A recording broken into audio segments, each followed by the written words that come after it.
Assalomu alaykum aziz yurtdoshlar. Xudo xolasa Urganchga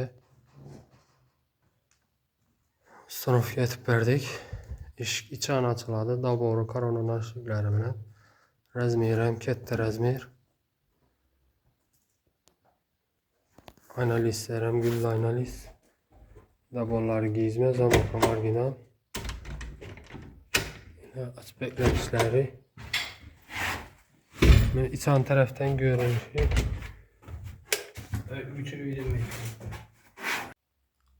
Assalomu alaykum aziz yurtdoshlar. Xudo xolasa Qo'shko'pir rayonida Bo'rtmash tafikli laminant korona svit